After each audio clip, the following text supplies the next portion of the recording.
Now, a Tipperary man is facing prison next month if he doesn't take down a log cabin which he erected on his own land near New Inn. The case of Sean Meehan was raised in the Dáil, but with no movement from Tipperary County Council. Sean appeared in court in December and was informed that if it is not taken down before his next appearance in April, he will spend his 66th birthday in prison. Our reporter Alison Hyland went to visit Sean to find out more about his story.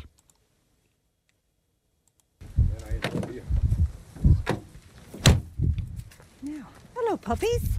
Hello puppies. Here's a lady. How are you, Sean? Thanks for having us. No problem whatsoever. At least you picked a good day to come out. I The know, sun, it's not bad, the sun is shining. And you got the grass cut? Yeah, I'm landscape gardener. What's beautiful. Yeah, no, and it's a deck and everything. Wow. Yeah, no, it's there was me to sit out. Sean, tell me when this all started for you. Look. Hopefully you'll get there. This all started about 3 years ago, maybe a bit more. I sold my house just across, as you can see from here, and bought this site here after the divorce, put a mobile home on it. Had the mobile home on it for about a year or so, but it got so cold and stuff that I had no choice. What I'd done then was roped in some friends of mine, and we logged it out to make it more comfortable and warmer. We put in new windows, new central heating, and it's grand. But then I applied for planning on it. Can I ask, first of all, what was your understanding in terms of what you needed for planning? Because that it's kind of a grey area. I always assume that if something is portable or movable, you don't necessarily need planning. Would that have been your understanding? That would have been my understanding Yeah. of it also. I thought it being a mobile home, that it could be physically moved off the site or whatever like that. I didn't know the full details of it. But as far as I was concerned, it was okay. But then I converted it, as I say, into the log cabin to make it more comfortable for myself. Then I applied for planning on that for 5 years, just for retention, to hold it for me for 5 years. I was refused on that. Then I applied for full planning on it. I was refused on that. What reasons did they give for the refusal? They said I didn't show a social and economic need to live in the area. They said it would devalue the properties in the area, and they said aesthetically it didn't look right. Now, on our approach to it, I mean, you've landscape gardens here, you've fencing up, you've a deck outside. It's nicer than my house at home, I have to be honest. I think myself, it looks good. I go a lot of the back roads here and the stuff you see, massive houses built. Yeah. They don't look fitting in with the countryside as far as I'm concerned. They look like monstrosities, just alike. Now, no badness to the people that build them, great for them. But I think in a country area, this is more in keeping with the country area. But Tipperary County Council, in their wisdom, say that they don't allow planning for log cabins. That's where I'm confused a little bit, because essentially what you have here is a cladded mobile home, isn't it? Basically, that's what I have. That's what I have. So they're saying that there's no criteria for planning for the likes of this modular home, come mobile home, log cabin. So they refused me on it. So they're saying that I have till the 14th of March to take this down. If I don't take this down, they're going to send me the judge ruling was on the 14th of December, previous court appearance I was at, that I would go to jail for 4 months. And if I don't take it down, they will take it down, and I pay them for taking my home down. So regardless, as far as they're concerned, the house is coming down, and whether or not you're volunteering to that, you'll end up in prison if not. They're saying that it has to come down. I have tried for the planning, I've tried every way to work with these people like that, but they're saying no. So they say if I don't take it down by the 14th of March, which is not too far away, if I take it down, Alison, I don't have anywhere else to go. As you see, unless I sleep in the van out there, I don't have anywhere else to go. You're not a blow-in here either, are you? I'm born and reared there. All my parents and grandparents are up in Rose Green and New Inn Cemetery, so I'm born and reared there. I come from this area, Woodenstown, Chamberlainstown. What are you going to do? I'll be under the West Gate in Clonmel with the other boys with the sleeping bags. I don't see any other alternative out of it. Like, this is what they're doing. The law is on their side. There's no empathy coming into this. They don't know me. So therefore, it's just me. I'm just a name on a piece of paper, and this is what they're doing. But you have to meet the person as you're doing now. and then see the situation. You can see for yourself. Yeah. Have you tried engaging with the council, outside of emails and phone calls? I have been in with the council, yeah. And any go at all? No. And are they still standing by those reasons for the initial refusal, that it's not aesthetically pleasing, it's taking away from the value That is what their reckoning is. Yeah. Now, they say that I done back when they got this, when they hit me with this, I got my daughter to do up a petition. So if they were saying that it was devaluing the properties in the area, so I took it from Whitelands Cross where you would have come in. So I walked up along with my petition, which my daughter made up for me. So I got every resident from Whitelands Cross to Glenagat Hill. Every resident signed it to say that they had no objections whatsoever. If I was left alone, they have no objection to me living here, and I do not devalue their properties. No. And would you be concerned that maybe some of them have said that to your face and maybe gone to the council? Would that have been possible? I told them if they had any issues when I went with the form. I said, if you want to sign it, 100%. And if you don't want to sign it, that's okay. I have no malice towards you. That is your decision completely. And they said, fair enough, Sean. We have no objections whatsoever. I said, don't feel because you know me that I want to put you under duress to sign this. Yeah. They said, no, what is happening to you, Sean, is unfair. You've lived all your life in this area. Now, circumstances with divorce, had to sell my own house. That's happening to a lot of people now. But no, they don't look at the bigger picture. Is it frustrating then when you see the modular housing that's been erected in Thurles to house and accommodate Ukrainian refugees, which is essentially what you have here? Exactly, I do. I think I'm from the, it's for me, it's discrimination against a settled person. I'm living here, I'm not doing anything to anybody here like that. I do my own thing. But in their wisdom, they see that this is what they're pushing on to make me homeless.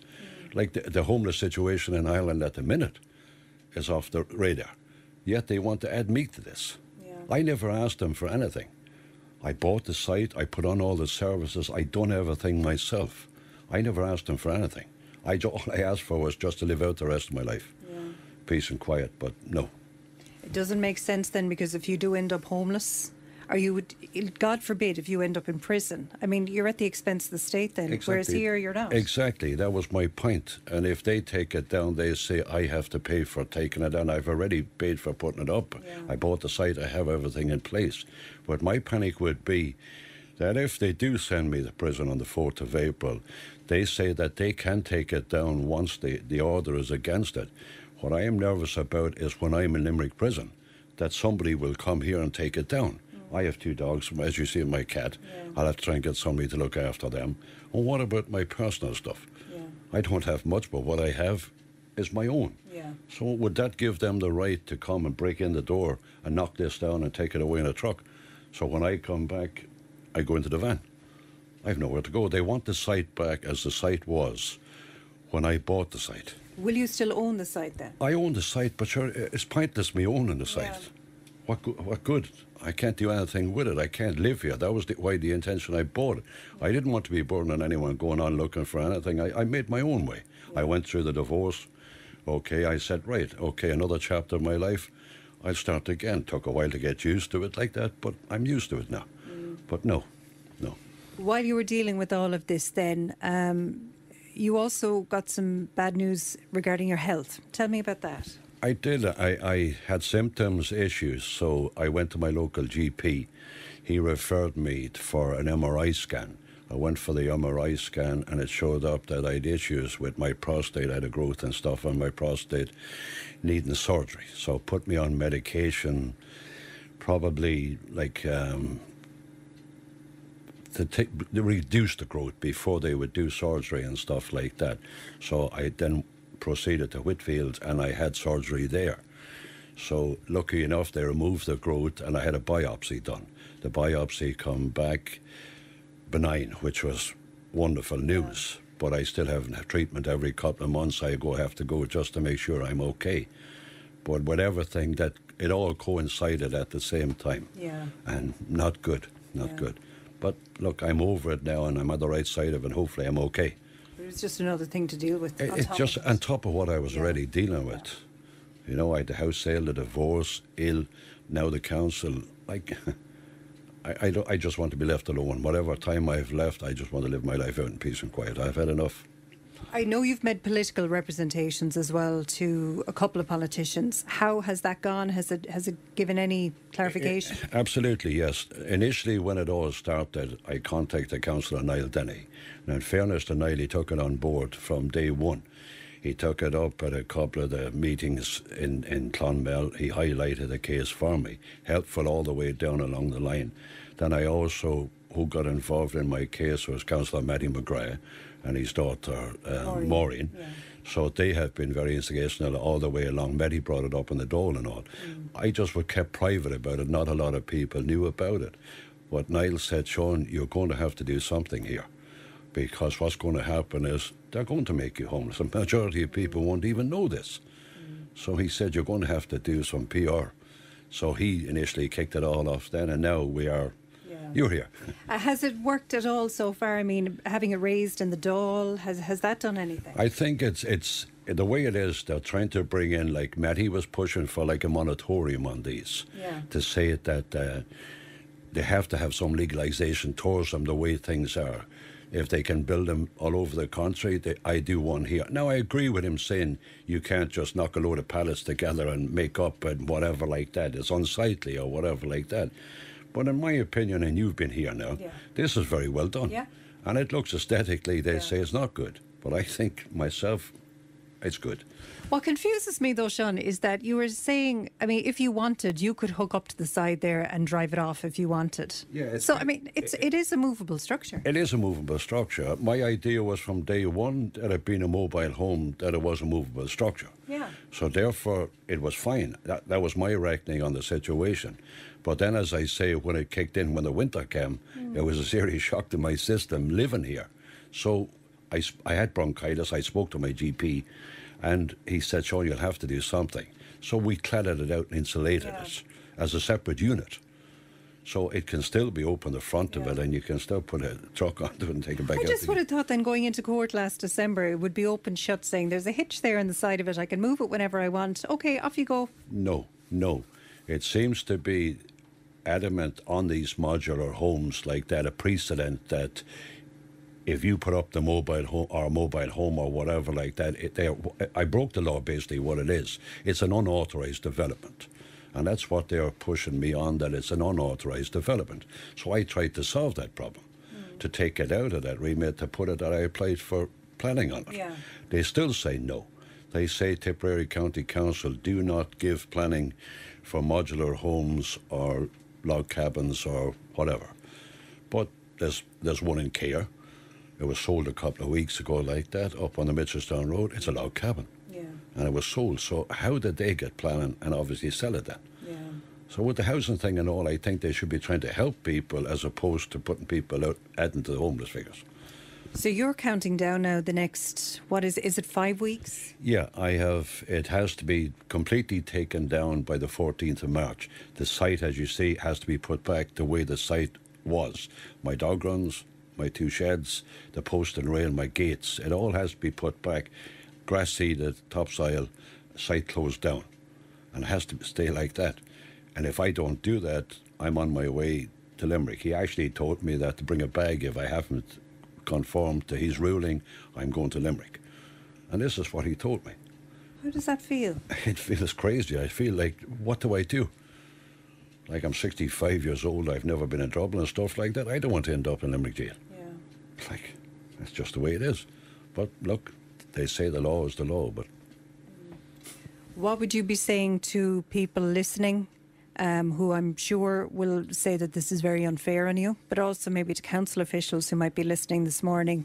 What's your appeal to them? My appeal would be like they got to meet somebody halfway on this. Like I've tried to converse with them and do something with this, but the situation that it is in now, they have to have some leeway for people like me and other people that find themselves in a situation rent-wise like €1,000 a month or whatever like that.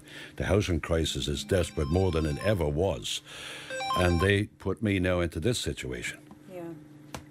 So, I don't know, I just added to the housing list or the homeless list. I'll be another statistic, and that's basically how they're pushing it. But I think they're setting a precedent here. that if they give me the go-ahead with this, that then I will have set the precedent that it would make it for somebody else to do the same. Yeah. And I don't think they're too keen on that idea. They just prefer to have me homeless. I'm just a name, faceless name, that's all I am to them. But you meet the person. I'm just a name, a faceless name to them. That's Sean Meehan there speaking to Ali about his predicament. Huge response to this, even while the interview was going on.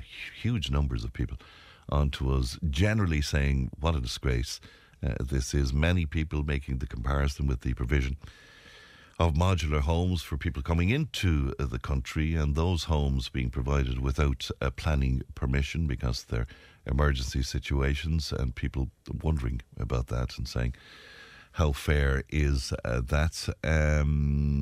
Somebody, though, one person saying that the planning laws have to be obeyed, Fran. They're there for a reason, and people try to pull strokes to break the rules. It doesn't sound to me like Sean is trying to pull any stroke whatsoever there. He's trying to live his life, and with his trials and tribulations of illness and